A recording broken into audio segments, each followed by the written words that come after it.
Good afternoon, everyone. I'm Jack Knott, and I'm the Dean of the USC Price School of Public Policy. And it's my pleasure to welcome you to this virtual event on the topic of reopening California post-COVID-19.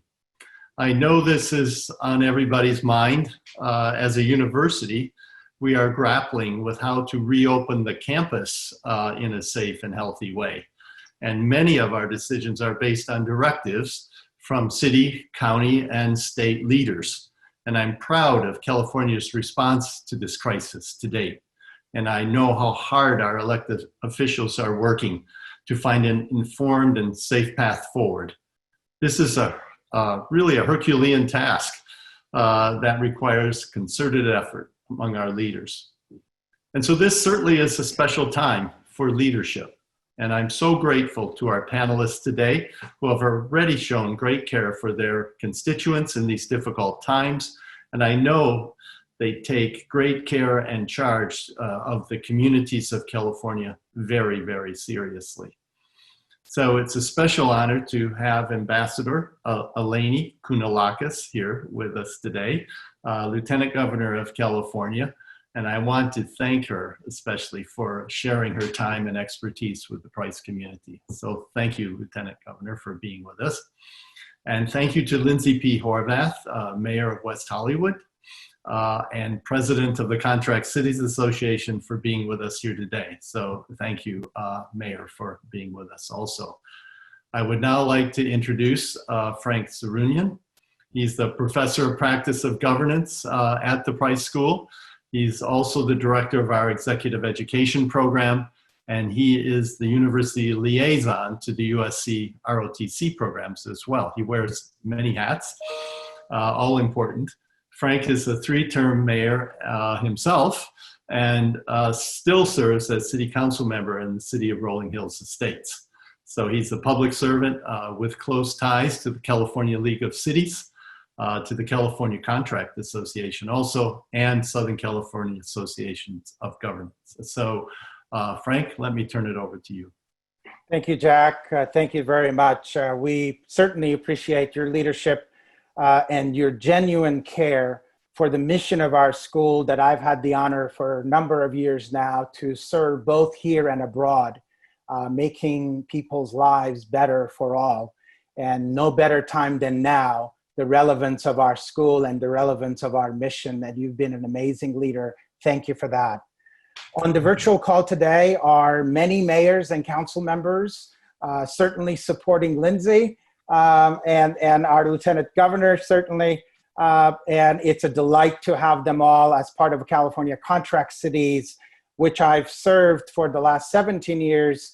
And I'm a past president as well of that organization. I consider it my family, my public service family for the longest time. And we certainly thank them for their participation and their support of our local leaders forum for a very, very long time. It gives me great pleasure today to introduce two women leaders, one of whom I've known for about a decade, the other one personally for about a year now, as we met up in Sacramento. But I have a great deal of kinship to this woman because of my ancestry and where I was born and where she was married. I was born in Constantinople, today's Istanbul, and the Lieutenant Governor was married there, I know, because I spoke to her in January, and that's what the conversation was about. And of course, we Armenians, especially in Istanbul, feel a great deal of kinship to our Greek neighbors and vice versa.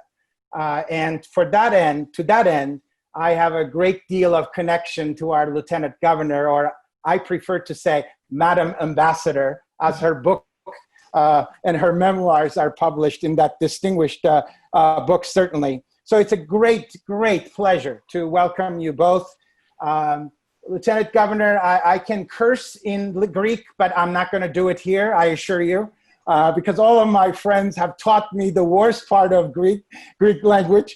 But regardless, it's a pleasure to have you. And your first name is particularly important to me because my mother's best friend, my tia Eleni, lived right next door to us. And it was a great pleasure to grow up for the 11 years of my life. And then, of course, going to France. But certainly with that, I feel a great deal of kinship with you. So thank you for being here. Well, thank you so much. Thank you, Dean Knott, for those lovely words. And Professor Zerunyan, it's great to see you again. Yes, we do share this kinship. Many people really see Greeks and Armenians as extensions of one another. And to me, of course, it's such a privilege to have represented a country that certainly in the administration where I worked, we are so proud of being a nation of immigrants and that bright, shining city on a hill to so many immigrants from around the world, and particularly here in California, where we're 27% foreign born, and that there's no conflict with being extremely proud of your ethnic heritage or your country where your ancestors came from or you yourself came from, and being an American and a Californian all at the same time.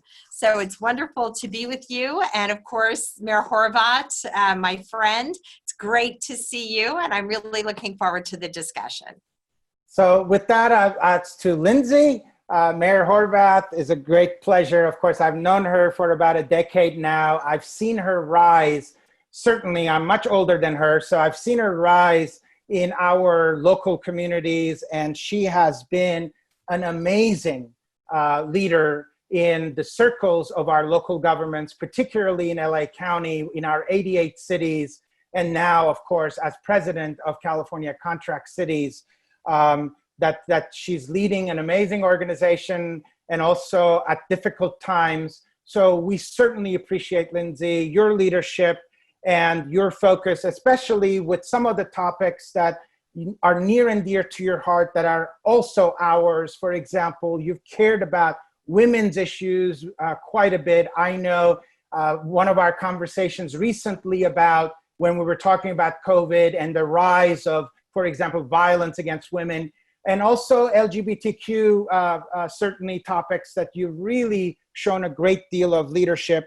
So we thank you as well for being here. And of course, as you alluded to, you are my favorite Irish. How's that? Well, thank you very much, Frank. It's a pleasure to be here. And thank you also to Dean Knott for this wonderful opportunity, and especially to my friend, our Lieutenant Governor, Eleni Kounalakis, for being with us today. I'm really looking forward to today's conversation. Being that I am an undergraduate from the University of Notre Dame, I always appreciate a welcome to USC, but I also know that we have a lot of people who are listening who are themselves going through a very difficult time in their own cities. And so please know that Contract Cities is here for you and to support you and your local government in this difficult time, to bridge relationships at the county and state level to help support you on the ground where we know people are receiving services and support directly from you. And I look forward to our conversation today. Thank you very much. So ladies, let's get to it. So I really would like kind of to throw a couple of concepts out and allow you really to take the lead and no pun intended, and really carry on the conversation between the two of you. I'll stand back and allow you to do so.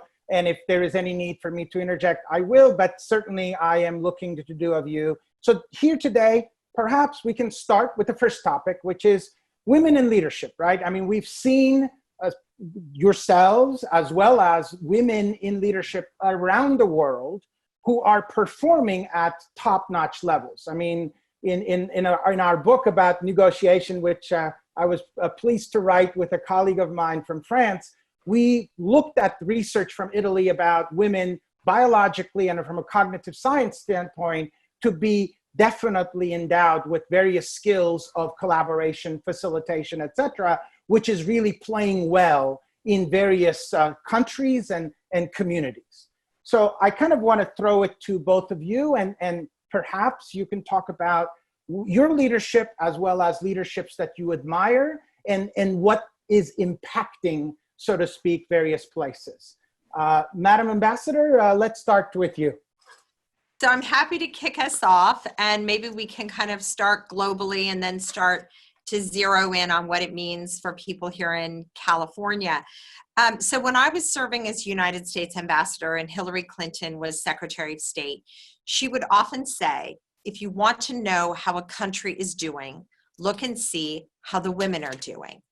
And through her leadership at the State Department, it brought in policy making for the United States in our foreign policy in ensuring that women's voices weren't just at the table when we're talking about women's issues, but women's voices were at the table when we were talking about any foreign policy issue, whether it was national security, whether it was economic issues, whether it was social issues, culture, that you always had women at the table. And to me, this was extremely powerful, but I also think that it was important then, and it is important now, that we don't just say this because we have an impression that having women involved makes a difference, that we've been working on this issue of gender parity for so long. There is a body of evidence that has emerged that really backs this up. And Professor Zerunyan, you have been a researcher in this field. You know this very well. But there are a couple of things that I like to point to in order to really shore up what Secretary Clinton was saying. First of all, I always point to the World Economic Forum's Global Gender Gap Index. Every year, they release this index at Davos. And what it does is it looks at gender parity by country, and it evaluates how a country is doing in terms of gender parity in 4 areas: educational attainment, health and mortality, economic participation, and political participation. And what they have found is that year after year, the closer that a country is to gender parity in those 4 areas, the better that country is doing on the scale of GDPs among the nations of the world. That is one very important piece of, scientifically calculated information that shows what Secretary Clinton was saying was true. There are other pieces of data that I like to look at as well. So every year, Morgan Stanley Research releases how companies are doing in their ESG goals. ESG stands for environmental, social, and governance performance, right? And what they have found here again is that the more women that they have on the boards of those corporations, the more likely the company is ranking high in their ESG goals. So that's the second data point. The third data point, again, that I think it's important to be able to measure this correlation has to do with a study that was done by Linda Elling and several of her colleagues, which found that companies with strong female leadership generate a return on equity of 10% per year versus 7.4% per year. Now that's a broad study, so people may want to dig into it, but it is highly acclaimed and has been verified multiple times. So that's the starting point for me, and I think it's important because when we talk about getting to gender parity, whether it's in a place like California, in our extremely successful private sector here that has helped California become the 5th largest economy in the world, whether it's in educational leadership, where we have public higher education in the state of California, where there are over 3 million students enrolled between the CSU, the UC, and community colleges, or whether it's in governance, where we now have 5 of our 10 statewide elected officials who are women. That, to me, when we advocate for parity, the underlying argument is that if women are equally represented in all of the halls of power. It's not just better for women, it's better for everybody. Definitely, Madam Ambassador. In fact, some of the research you're highlighting comes from Bocconi University in Italy, where it found that women who served on their family company boards yield more productivity at the end and actually make a more profit than men led boards. So all of this is definitely within the literature that we all read. Lindsey, to you. Well, prior to my service on the City Council, most people knew me from my activism for women and girls. And I worked with a number of organizations, including V-Day, which is a global movement to end violence against women and girls. And we created the 1 Billion Rising campaign to raise awareness about the fact that we have often said, and we know from UN statistics, that 1 in 3 women in her lifetime will be raped or beaten and experience violence. That amounts to over 1 billion people on the planet, over 1 billion people. And so we decided, in order to combat that magnitude of violence, to stand up and respond to that, we needed at least 1 billion people to stand up and say no more. And so we created a campaign in over 200 countries on the ground. It was a movement led by people on the ground in their communities to give voice to women, to speak up and speak out about the violence that was happening against women and girls in their own communities.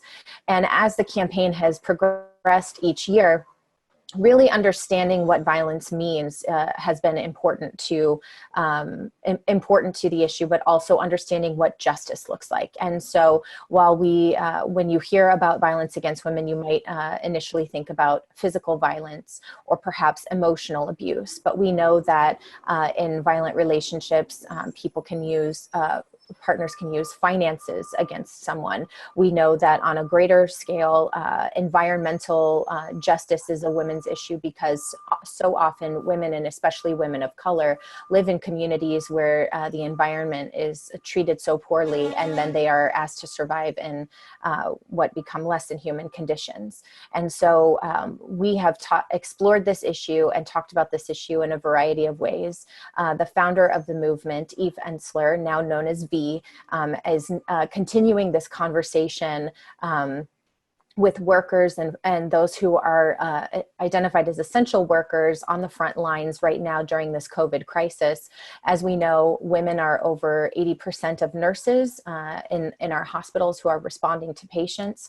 We know women are an overwhelming percentage of folks who are on the front lines in our groceries and, working out in the fields. And so we know that women are on the front lines in all areas right now as we deal with the COVID crisis. And so because we need more women in leadership, we know that we have to listen to the voices of what women are experiencing, as the Lieutenant Governor said, evaluating how our communities are doing, how our state is doing, and how our country is doing by how we are, by what the experience of women is on the ground. And so as a mayor in a community, that's something that I look at very closely. It's what brought me into my elected leadership, and taking a look at not only how women are experiencing our community, but how we can invite and bring more women into opportunities for leadership.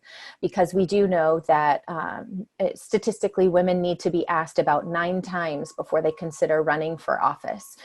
Meanwhile, men just step up and do it. It's just sort of in them a lot easier than it is for women. And so for all of the women who are out there who have not yet considered running for office, consider yourselves asked, because we need you to think about running for office, not 20 years from now, not 30 years from now, but right now, because your voice and your experience matters, and it's critical to our conversation right now. Thank you, Lindsey. Great message, especially to our daughters who are matriculating. And I have one of them as well who graduated law school recently. So congratulations to her. Yeah, great message indeed. Lieutenant Governor Kounalakis, I want to go back to you now. Governor Newsom appointed you as California's representative at the international stage, especially for trade and tourism, because of your experience, frankly, not only at the international stage on the public side, but also your private sector experience. You're a business school graduate yourself. Jack will be happy to know that you went to Berkeley. So for that, but at the end of the day, your experience, especially now, is going to count a great deal. The seventh economy in the world, as we call our home state of California, relies very much on tourism. And of course, I'll go back to Lindsey because her city is very much of a city that relies on tourism. But let's start with you. How do we get out of this COVID-19 post-era, so to speak, especially for California? How do we open up our tourism? How do we open up our economy, ma'am?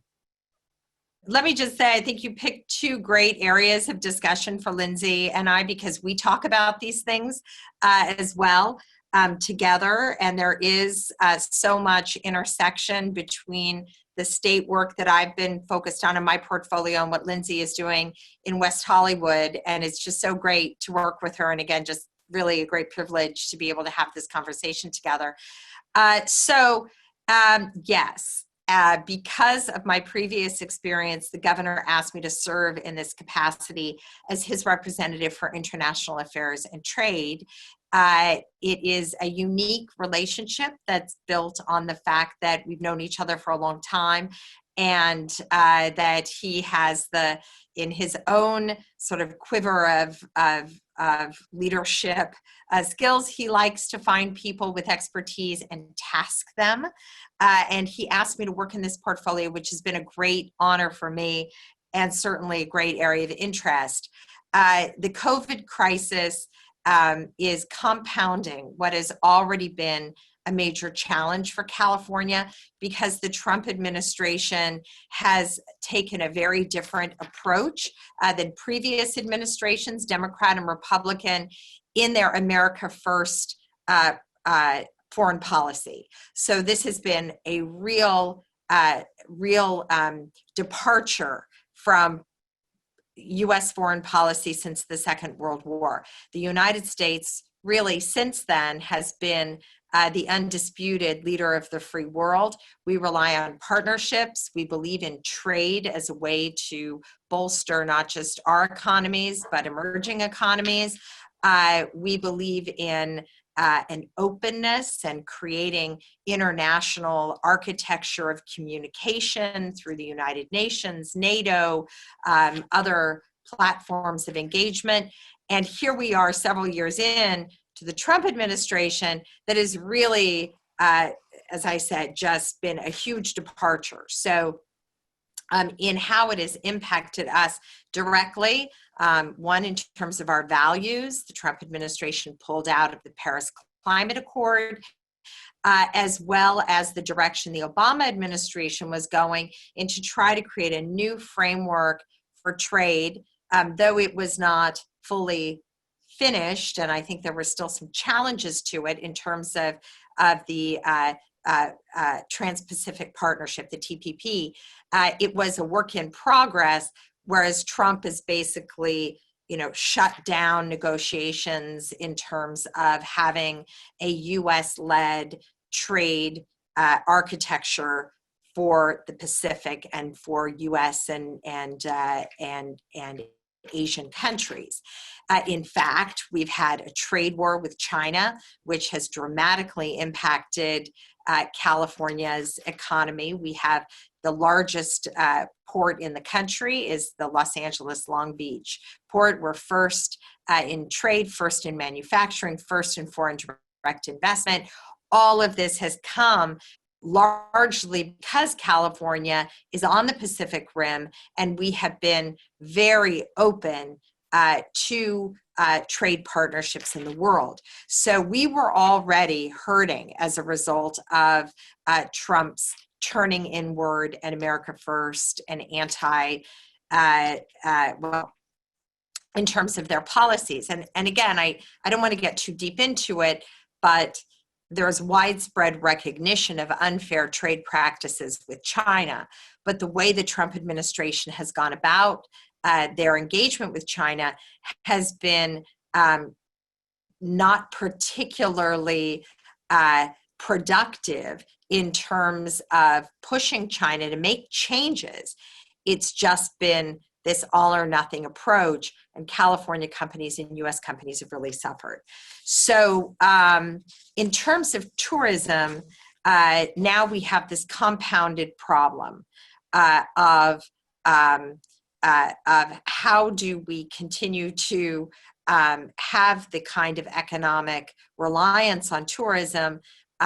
We did a pretty good job in dealing with some of the challenges of the Trump administration. Just one example, when Trump issued the travel ban, Carolyn Bettetta, Visit California, doubled down on going to countries that were feeling discriminated against and slighted, like Mexico, with an ad campaign saying, hey, we want you in California. You're welcome in California. And this ad campaign called All Dreams Welcome.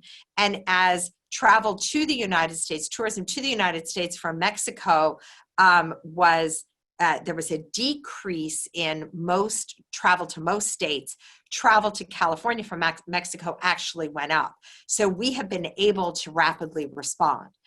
COVID is a very different circumstance. So in 2019, we had about $144 billion of economic activity as a result of tourism. These numbers are dramatically hit. Tourism to California, no surprise, is down about 80%. Somewhere around 600,000 jobs have been lost already as a result of this turning off tourism, again, because of COVID. And it is going to be a challenge to rebuild. One bright spot, again, is we have this extraordinary organization, Visit California, that is already looking for ways to recover. And one of those ways is that about 70% of tourism into California comes internally from people going from one part of the state to the other, or people outside of California, but in the United States coming to visit. So we're not quite there yet in terms of welcoming tourists for the summer from outside of the country, or even from one county to the next. But a foundation is being built so that when we are ready to ramp up and open our doors for tourism again, when it's safe to do so, that we will be ready to welcome visitors as soon as it is safe to do so. And then just one more thing, and I know really the mayor is very well equipped to talk about this, but there is a clear connection between Hollywood and movie making and the impression of California as the welcoming, shining city on the hill that we are, standing for freedom and freedom of expression and the ability to follow your dreams and be yourself. There is a connection between the profile of California on the world stage and the way that we are understood by the world is projected through Hollywood. These things are very closely connected, and it's important, I think, for not just for leaders in Hollywood and West Hollywood, and in Southern California, but for everyone in the state of California to recognize this important connection. So I will leave that as that, and hopefully that's a good segue, Madam Mayor, to your comments. It's actually a great segue indeed. And suffice it to say that Lindsey's daytime job, so to speak, is to promote movies. She's a communication specialist, as you alluded to. So that component is extremely important for California. Madam Lieutenant Governor, we're respectful of your time. I know you have to leave us around 12:45. So let's turn to Lindsey for about a few minutes, and then let's take some questions from our audience before you leave. And then if there are more questions, feel free to leave, and then Lindsey and I will attempt to respond to some. In the meantime, to the audience, if you have questions, please send them to our staff using the chat, and we'll be more than happy to answer them. Lindsey. Thank you very much. And, we had just received word at the end of last week that LA County's request of the governor to allow for certain communities to be able to reopen if they met thresholds established by the LA County Department of Public Health, that request was granted. And so we were frantically working in our community on Friday to get our staff up and prepared to support businesses, to try and understand what the policies were from LA County Department of Public Health to make sure all of our businesses were in compliance, and we were prepared to enforce that, because obviously we still have the charge of keeping people safe and protecting our communities from the spread and from contraction of COVID-19. Obviously, then the whole world changed again on Saturday, and understandably so, we're having very important conversations about how our Black community is treated, not only in West Hollywood and in Southern California, but throughout the country. We've even seen some civil unrest taking place in other countries in solidarity, and so we're having all different kinds of conversations about what reopening looks like now.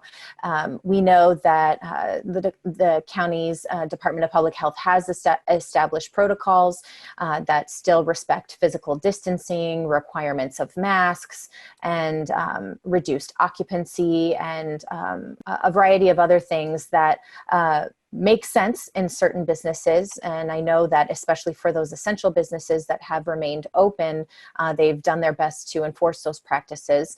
But for other businesses, it will be an incredible challenge. And as our city is known for our tourism and our nightlife, many people come to West Hollywood for dinner, to go out afterwards.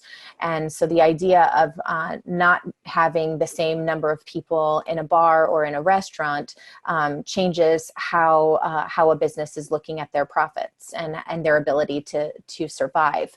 Concurrently, our hotel industry has been exploring all of the best practices on hygiene and making sure that we're doing all that we can to implement best practices in our hotels so that people can come and safely relax and enjoy the hotels and all of the amenities that we have in and around our city. And we certainly want to encourage tourism. Most of our tourists actually come from out of the country. So to the Lieutenant Governor's point, how we project ourselves and the practices that we're adopting at the local level to the rest of the world is critically important. And I can say, are at the forefront of those conversations. Our hotel community has been very aggressive in adopting certain practices and standards. And we're very eager to see things reopen, but only if and when it's safe for people. And I know that we're closely monitoring that. And of course, even the language of safer at home, I should mention, we have encouraged people to stay safer at home, but in the face of some of the recent civil unrest, we certainly want to respect and honor people's First Amendment rights to be out expressing raising their voices and speaking out about injustice. But we also know that some people are not safer at home, and being very careful about our language, or at least intentional in explaining what we mean, because some people do not find home to be a safe place. And so one of the things I've tried to do is remind people of the resources and support they have if domestic violence is something they're experiencing, to make sure that in this time of COVID, we're not asking people to stay in a very dangerous place. So reopening after, it looks a whole lot of different ways at the local level, and we're trying to address it at every front as quickly as we can. Well said, Lindsey. Thank you so much. Now it's 12:35-ish, so I'm going to turn to Harley. And Harley, it would be great if you get questions that are particular to the Lieutenant Governor first, so that if she has to leave in about 10 minutes, then she can do so, and we can have her respond to a few questions if you don't mind. But I want to thank both of you. Lindsey, thank you. And Lieutenant Governor, Efcharisto Poli, for coming. And we'll see if we have any questions. Harley, back to you. Hi, thank you so much, both of you, for joining us today. This first question is directed directly at Lieutenant Governor. Thank you for your participation on the UC Board of Regents and other boards for public higher education. How can California community colleges and public four-year universities inculcate leadership and public service in our students, especially women of color? Well, thank you very much for that question. I tell you, I think in California, we do a pretty good job in our public university system bringing students in and giving them a sense of their own importance in the political process. Lots of incredible young student leaders who I meet when I'm out on campus, but we can always do more. And especially, as Mayor Horvath noted, in incredibly challenging times like this. I think it's always important for students to learn the basics of civic engagement and the basics of how American democracy operates. Sometimes they'll learn it in the classroom if they sign up for courses in government or political science. Sometimes they learn it by joining a club, and it may be a club, a Democratic club or a Republican club. It may be a club that has to do with a particular interest. And what they learn is that as they advocate for things that are important to them, whether it's Black Lives Matter, LGBTQ, the Armenian Club, right? As they advocate for things, they learn and they understand how our democratic system, which is self-governance, how we govern ourselves as a society through our democratic pillars, checks and balances, rule of law, how it all works. So it's incredibly important. Now, how can we reach those future leaders more effectively? You know, I think sometimes it's circumstances like this where leaders are born.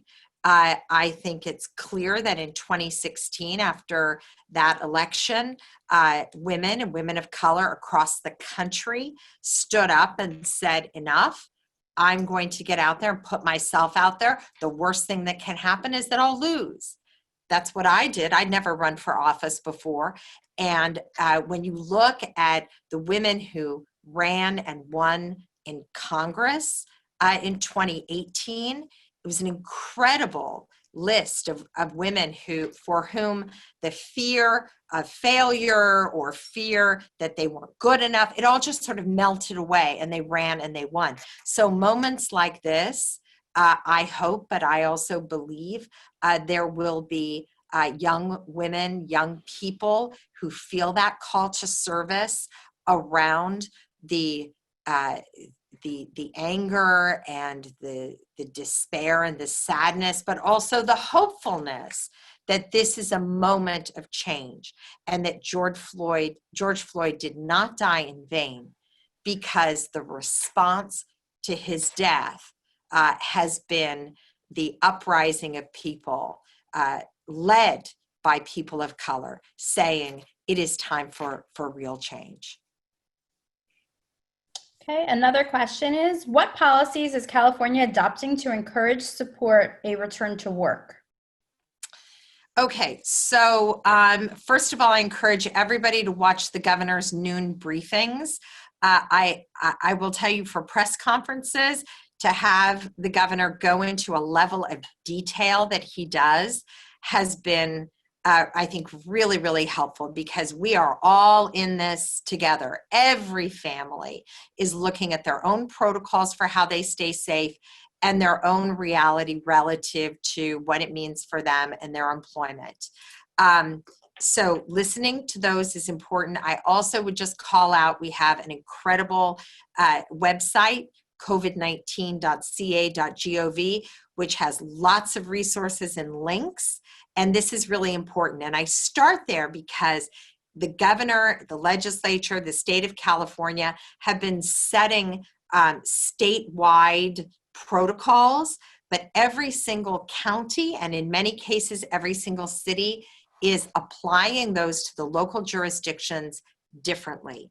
And so if you're in Los Angeles, in terms of return to work, it's going to look different than it does if you are in Nevada County or in Fresno.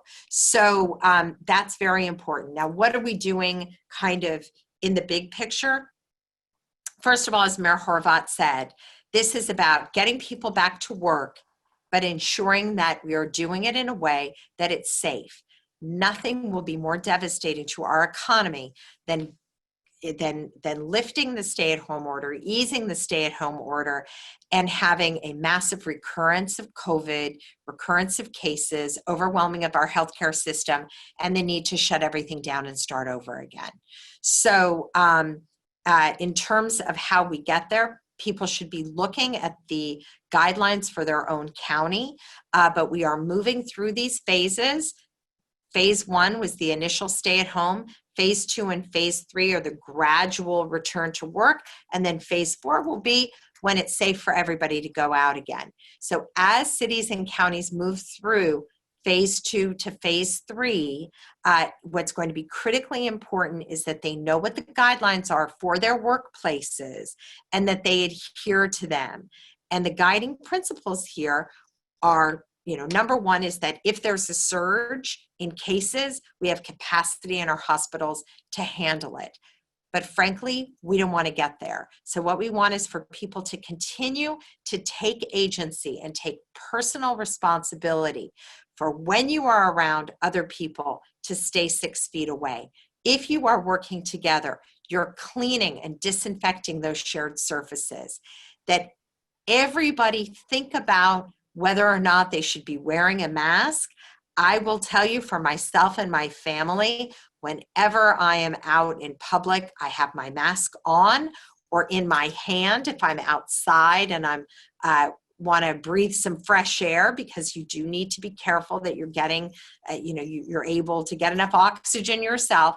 But masks are proven to be extremely helpful in limiting the likelihood that if you have the virus and you're shedding it, that somebody else catches it from you.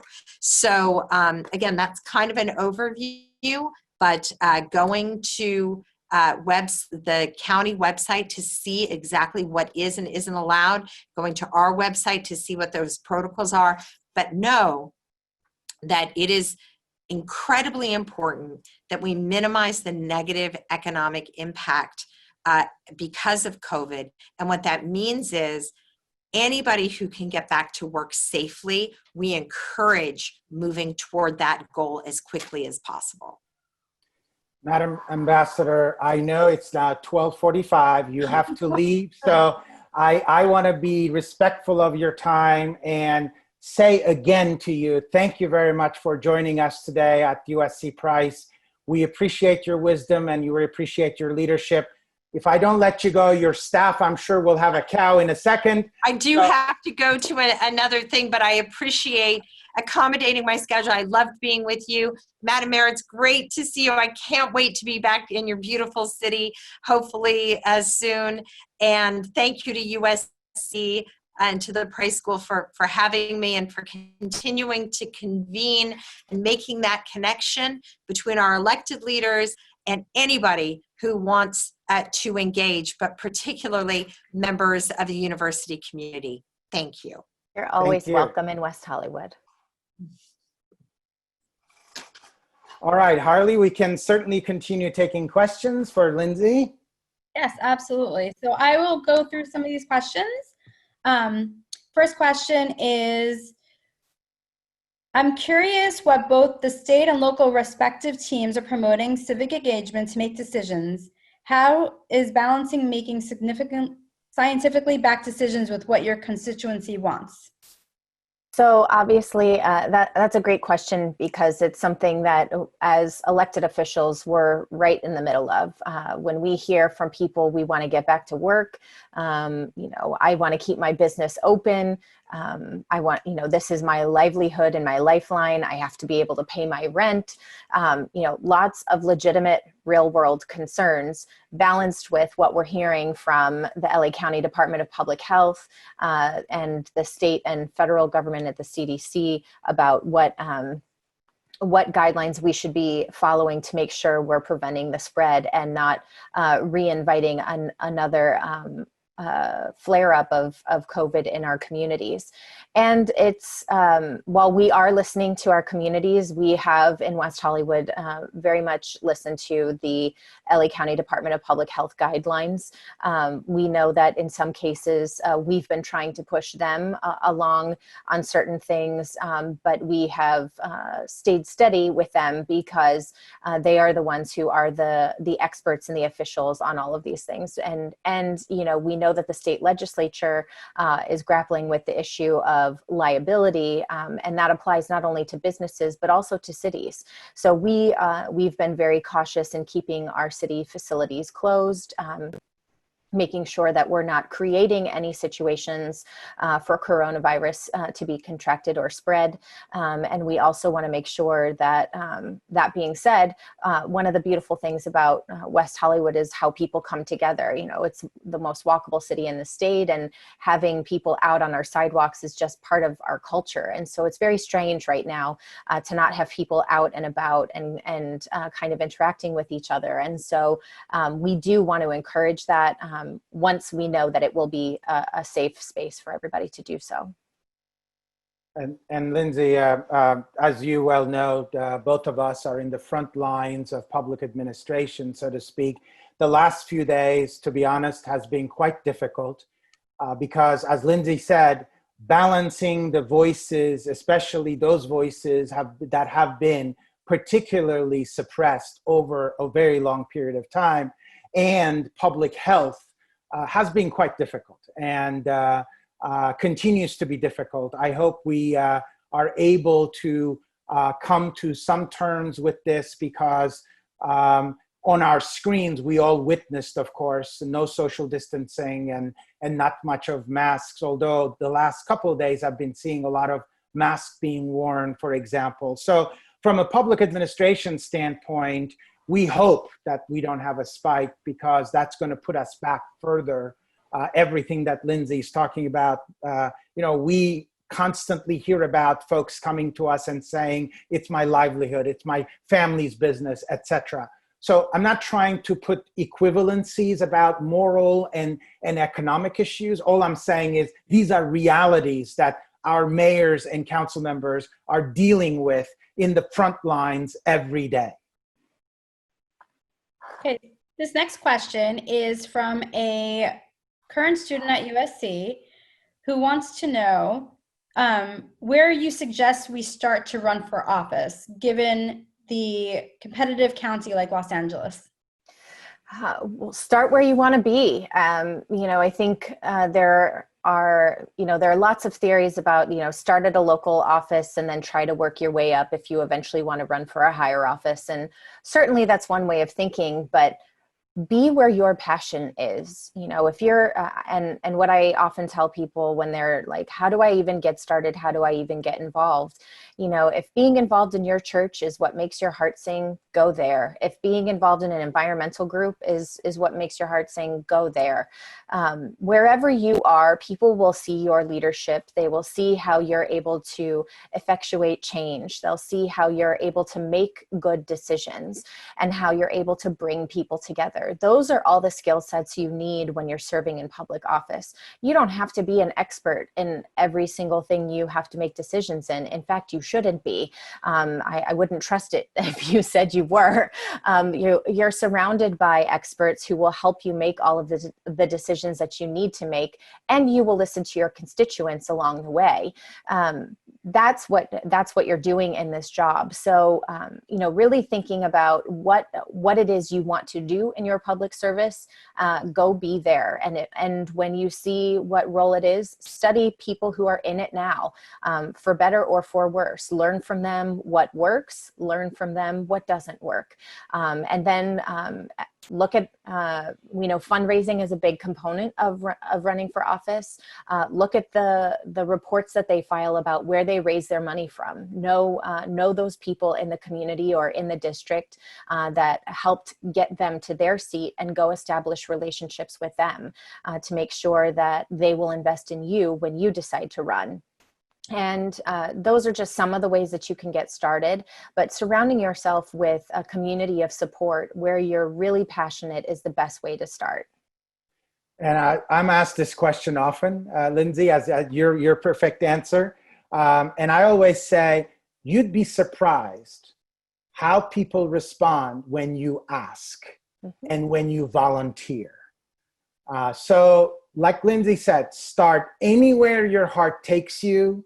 I assure you there is some position somewhere in any government in our 88 cities that you could be serving. All you got to do is ask. All you got to do is go and say, I'd like to participate on the environmental committee of this citizen advisory group, or I'd like to serve on economic development committee. I mean, there's so much opportunity in our 88 cities as well as the county government, but you got to ask. So and even looking at our lieutenant governor, she mentioned this was the first office she's run for. And so the very first time she ran for office, she ran for the second highest office in the entire state of California. So, but you just have to make sure that what you're running for is the right fit and it's the work that you want to do. Okay, another question. What is being done among contract cities to ensure the Hollywood image of California as the city on the hill is reflected in educational funding, investments, and curriculum reforms to ensure the image is supported by reality from the elementary school through college level? So California Contract Cities Association, over 70 member cities are involved, and we focus largely on local control, and the organization initially was born out of a need for cities to find a better way to provide public safety services for their cities. And so while that has been at the foundation of how the organization started, we now work on a variety of issues that touch cities and local governments, and we work with our colleagues at the county and at the state level to make sure that we have the services and support that we need. With regard to education, our school boards have not as actively been engaged with California Contract Cities Association. Our city councils are usually the groups that are more involved, but certainly our city councils interact with our school boards to make sure that the educational resources we need are at the table. This is an issue we could certainly work more on, and each city is able to bring to our legislative committee issues of importance to their city that they would like us to prioritize. And of course, the issues that we do take action on as an association are approved by the members of the association. So there are some topics that cities will bring forward that can be quite controversial. And so if our membership is not in agreement, we don't proceed. That's not to say we couldn't do that with educational issues. That hasn't been one of the priority issues, largely I would say, because we do not contract for school boards. They are elected bodies in our community, and so they have their own authority and their own right to be able to do that. But Frank, I know that you've been involved with the association for a long time, so maybe you could talk a little bit about the association's history with this issue.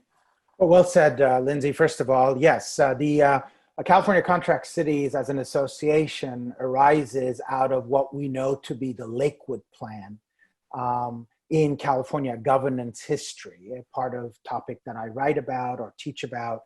And the Lakewood Plan, of course, facilitated by a city attorney of Lakewood, John Sanford Todd, created a mechanism to govern or deliver municipal services through contracting with other governments or other private sector organizations. Most of our cities today would not exist. I would say 44, 48 cities of the 88 cities in the county of Los Angeles contract substantially. And of course, the rest of them contract for something. In fact, there's no city that does not contract for something. But the true contracting that Lindsey alluded to started with delivering municipal services such as public safety, fire, police, etc., But we also, of course, contract for trash services with the private sector, traffic engineering services with the private sector, et cetera. So that goes back to 1954. And since then, we've utilized this methodology in order to govern, which has been a very, very important mechanism for us to be able to govern. And one of the things, of course, of the organization has been to focus on its core mission, which has been the contracting model and the self-control of our local government, so to speak, as Lindsey pointed out to, and a bunch of other decentralized factors like special districts or school boards, library boards, et cetera, has not been really in the lane of the organization, so to speak, as there are other organizations that support them. Doesn't mean that they're less important. It just means that our organization as a contract cities organization has been focused specifically on the things that we contract for, and that makes our delivery of municipal services extremely important in the state of California. I want to thank everyone for sending in these wonderful questions. The ones that we are not going to be able to address today, because there are too many for me to get through, we will follow up with. But I will end with one last question for you, Lindsey. Some of the barriers for women in pursuing ambitious career advancement or running for an elected office include responsibilities like childcare or caregiving for family members. This often affects women disproportionately in comparison to their male colleagues. How can we address this from a policy standpoint? So I know when I see my male colleagues, whether it's in elected office and in government or in my creative advertising day job role, when men are praised for their time with their children and women are just expected to be taking care of kids all the time, that disparity, I think, contributes just to how we're seeing these roles in our society. And one thing I'm hoping as a result of these safer at home orders is that we start to see flexible work options as viable in a going forward basis, that we now see shared duties and responsibilities at home while having, if there are multiple parents in a home, having both parents responsible for the different duties as they're both trying to work from home and take care of their kids and make sure their kids are educated. And so I think this is a real important time for us to be examining those roles and examining how we can better support women in particular having the opportunities that they need to be able to pursue their careers and not have to take time off, or to have the childcare support that they need to be able to continue in their career. We know that there are a variety of cities and states who are exploring paid family leave options for a variety of reasons, but we also need to make sure that that there's childcare available in all of our industries to make sure that working parents are able to focus on their work and make sure their children are taken care of. I will simply conclude, thank you, Lindsey, that was great. I will simply conclude that it's interesting how the gender issue and the race issue kind of come together until such time that we as humans do not look at this as a human issue rather than a gender issue, burdening one versus the other, whether it's gender or race. We're not going to overcome these things. We need to figure out collectively to think about these issues as a collective burden, if they are, or collective opportunity, if they are opportunities. So from that perspective, it's very important for all of us, especially in these times, to be together. We're all in this together. This is the human race. This is not about men, women, black, white, yellow. It's about the human race. And if we embrace that concept, both in public administration and public policy, we'll go far. Lindsey, I want to thank you. Our time is up. We've been very timely with our talks on a regular basis. Our time is up. Thank you so much for being here. You've been wonderful, and you're a great role model for my daughter and a lot of our daughters out there. So congratulations for your success. Jack, thank you very much for facilitating and allowing us. And of course, always, thank you to our staff, both my staff, Ashley, as well as our development staff, starting with our associate dean, John Sonego, and Harley, Jonathan, Katie, and others who make really this platform a valuable platform to get our voice out and to actually serve our communities, as Jack always reminds us of our mission and the importance of that mission, both here and abroad. Thank you very much, everybody. Thanks for coming. We'll continue doing this as much as we can. Have a very great day. Thanks.